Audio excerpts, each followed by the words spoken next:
तो आज तारीख है 4 सितंबर, और 4 सितंबर के करंट से जितने भी क्वेश्चंस हमारे एग्जाम में बन सकते हैं उनको हम डिस्कस करेंगे।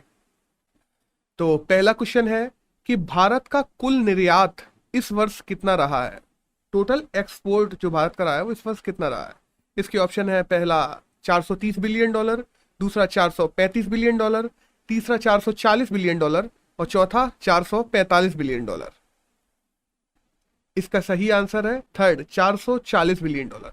भारत का इस साल टोटल निर्यात तकरीबन तकरीबन 439.64 बिलियन डॉलर रहा है, जो तकरीबन 440 बिलियन डॉलर के बराबर है।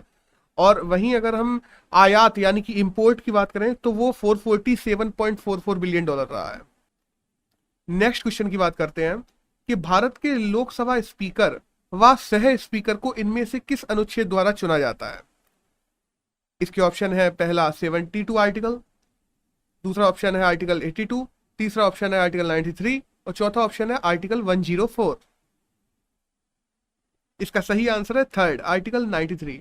आर्टिकल 93 द्वारा लोकसभा के स्पीकर और सह स्पीकर को नियुक्त किया जाता है, जो कि लोकसभा में चयनित प्रोटेम स्पीकर करता है। और प्रोटेम स्पीकर हमेशा ही चुनी हुई पार्टी का सबसे वरिष्ठतम जो एमपी होता है वह होता है। अगले क्वेश्चन की बात करते हैं कि हाल ही में हमारे स्वास्थ्य मंत्री धर्मेंद्र प्रधान ने इनमें से कौन सी योजना विश्वविद्यालयों के लिए आरंभ की है। इसके ऑप्शन है, पहला ग्लू ग्रांट योजना, दूसरा विद्यालय उत्थान योजना, तीसरा शिक्षक समृद्धि योजना और चौथा योजनार्थ प्रशस्त योजना। इसका आंसर है पहला, ग्लू ग्रांट योजना। हम देखते हैं हमारे तकरीबन जितनी भी केंद्रीय यूनिवर्सिटी हैं उनमें तकरीबन 18,000 पद हैं जो कि अध्यापक के हैं या प्रोफेसर्स के हैं, जिनमें से तकरीबन 6,000 ऐसी पोस्ट हैं जो खाली पड़ी हुई हैं। तो ग्लू ग्रांट योजना हमारे स्वास्थ्य मंत्री धर्मेंद्र प्रधान के द्वारा शुरू की गई है, जिसमें सारी यूनिवर्सिटीज आपस में रिसोर्सेज को शेयर करेंगी। मतलब एक टीचर दूसरी यूनिवर्सिटी में जाके भी पढ़ा सकेंगे और वहां के भी बच्चों का कोर्स कंप्लीट करवा सकेंगे। तो दैट्स ऑल, इसका सही आंसर है पहला। अगले क्वेश्चन की बात करते हैं कि 2022 में होने वाले डिफेंस एक्सपो किस स्थान पर आयोजित होने वाला है। इसके ऑप्शन है, पहला राजस्थान, दूसरा मध्य प्रदेश, तीसरा गुजरात और चौथा महाराष्ट्र। तो इसका सही आंसर है तीसरा, गुजरात। अभी तक जितने भी डिफेंस एक्सपो हुए हैं वो ज्यादातर लखनऊ में आयोजित किए जाते थे, लेकिन 2022 में 11 से 13 मार्च के बीच में डिफेंस एक्सपो गांधीनगर गुजरात में आयोजित किया जाएगा। अगले ऑप्शन की बात करते हैं कि चंदन मिश्रा जिनका हाल ही में निधन हुआ है वह कौन थे। इसके ऑप्शन है, पहला राजनेता, दूसरे रिटायर्ड जनरल, तीसरा समाज सेवक और चौथा नन ऑफ द अबव। इसका सही आंसर है पहला, राजनेता। चंदन मिश्रा जो हमारे फॉर्मर एमपी भी रहे हैं, वह पहले बीजेपी में थे, बीजेपी से एमपी रहे थे और हाल ही में उन्होंने टीएमसी ज्वाइन कर ली थी 2 साल पहले, और हाल ही में इनका ही निधन हुआ है। तो इसका सही आंसर है पहला। अगले क्वेश्चन की बात करें कि आयरलैंड ने हाल ही में किस कंपनी पर 2,000 करोड़ का फाइन लगाया है। इसके ऑप्शन है, पहला फेसबुक, दूसरा रीबॉक, तीसरा इंस्टाग्राम और चौथा व्हाट्सएप। तो इसका सही आंसर है चौथा, व्हाट्सएप। व्हाट्सएप पर आयरलैंड ने हाल ही में 2,000 करोड़ का फाइन लगाया है, जो आयरलैंड के डाटा प्रोटेक्शन रूल्स को तोड़ने पे लगाया है। और अगर थोड़ी बात करें तो वहां उन्होंने कह के रखा है कि किसी भी प्रकार का ऐप या किसी भी वेबसाइट किसी अन्य वेबसाइट से अपना डाटा शेयर नहीं करेगी, जो कि व्हाट्सएप वहां पे फेसबुक से कर रहा था। तो इसी के चलते वहां पे 2,000 करोड़ का फाइन व्हाट्सएप पे लगाया गया है। अगले क्वेश्चन की बात करें कि चीन में हाल ही में किस प्रकार के प्रसारण पर पूरी तरीके से प्रतिबंध लगा दिया गया है।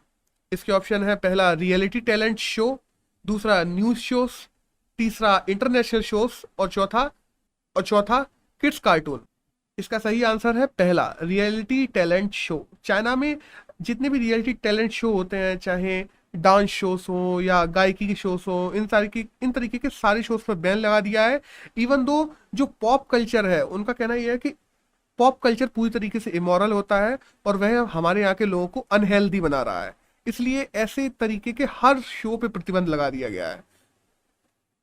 अब नेक्स्ट क्वेश्चन की बात करते हैं कि 2DG जो कि एक एडजंक्ट थेरेपी है, उसे करने का लाइसेंस किसे दिया गया है। इसके ऑप्शन है, तुषार थेरेपिस्ट, दूसरा ग्रैनुलर इंडिया, तीसरा समरिंग लैब और चौथा मेडियोक इंडिया। इसका सही आंसर है सेकंड, ग्रेनुलर इंडिया। 2 डिटॉक्स ग्लूकोजी जो 2DG है, वह DRDO के द्वारा चलाई जा रही एक तरीके की एडजक्टेंट थेरेपी है, जिसमें जो भी लोग जो कोविड से संक्रमित हैं या संभावित लोग हैं उनको ये थेरेपी दी जाती है, जिससे उन पे कोरोना वायरस का कम से कम असर हो। अगले क्वेश्चन की बात करते हैं कि हाल ही में किस प्रदेश ने अपने सारे नागरिकों को पहला कोरोना का टीका लगाने का लक्ष्य प्राप्त किया है? इसके ऑप्शन है पहला तमिलनाडु, दूसरा कर्नाटक, तीसरा केरला और चौथा उत्तराखंड। तो इसका सही आंसर है चौथा, उत्तराखंड। उत्तराखंड ने हाल ही में अपने तकरीबन 99.97% नागरिकों को पहला डोज जो कोविड-19 का है टीका उसको लगाने का लक्ष्य प्राप्त किया है। तो इसका सही आंसर है 4। अगले क्वेश्चन की बात करते हैं कि जम्मू और कश्मीर में हाल ही में 7 योजना शुरू की गई है, यह किसके लिए लक्षित है? इसके ऑप्शन है पहला NGO, दूसरा सेल्फ हेल्प ग्रुप, तीसरा चैरिटी ग्रुप्स और चौथा MSMEs। तो इसका सही आंसर है self help group. Jammu Kashmir ने हाल ही में जो 7 योजना है वो SHG ग्रुप्स के साथ मिलकर शुरू की है, और जम्मू कश्मीर में सेल्फ हेल्प ग्रुप बहुत कम काम करते हैं, जिनसे लोगों तक सरकार की योजनाओं का सीधा लाभ नहीं पहुंच पाता। तो जम्मू कश्मीर में सामाजिक उत्थान के लिए और सरकारी योजनाओं को आम जनता के एक नागरिक तक पहुंचाने के लिए 7 प्रोग्राम शुरू किया गया है, जिसके तहत अगले 3 से 5 साल में 11,000 सेल्फ हेल्प ग्रुप्स बनाए जाएंगे। अगले क्वेश्चन की बात करें कि पंजाब द्वारा स्टार्टअप के लिए इनमें से कौन सा मिशन शुरू किया गया है? इसके ऑप्शन है पहला इम्प्रोवाइजेशन मिशन, दूसरा अपग्रेड मिशन, तीसरा मिशन स्टार्टअप और चौथा इनोवेशन मिशन। इसका सही आंसर है इनोवेशन मिशन। इनोवेशन मिशन के तहत पंजाब गवर्नमेंट काफी लैंड भी देगी, जो लोग अपना स्टार्टअप शुरू करना चाह रहे हैं उन लोगों को सरकारी दर पे जमीन भी दी जाएगी, और काफी सारे इन्वेस्टर्स को भी अट्रैक्ट किया जाएगा जो आके स्टार्टअप में अपना इन्वेस्टिंग करें और पंजाब सेकेंडरी सेक्टर को बूम कर सके अपने प्रदेश में।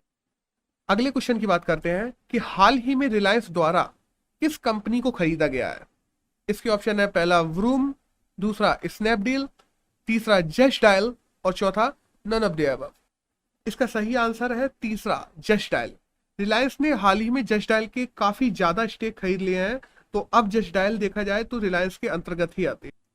जस्ट डायल की बात करें तो जस्ट डायल 1996 में शुरू की गई एक कंपनी थी, जो VSS मानी के द्वारा शुरू की गई थी।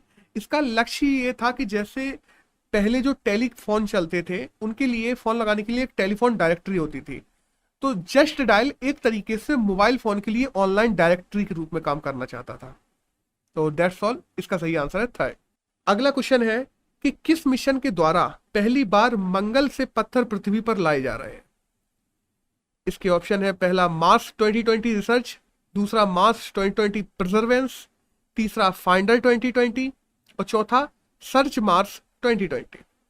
इसका सही आंसर है सेकेंड, मार्स 2020 प्रिजर्वेंस।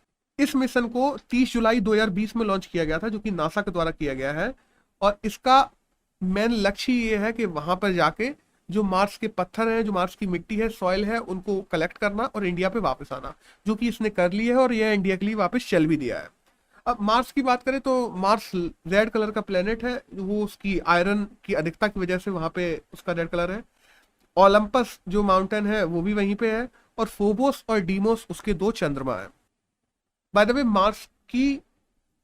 मार्स की ग्रेविटी लगभग पृथ्वी जैसी है, इसी वजह से हम लोग मार्स पे आने वाले समय में हमारी सभ्यता को बसाने की भी कोशिश कर रहे हैं, और ज्यादातर दुनिया की अलग अलग स्पेस एजेंसी इन्हीं कामों में लगी हुई है, और इसीलिए हम देखते हैं कि आए दिन मार्स पे मिशन भेजे जाते रहते हैं।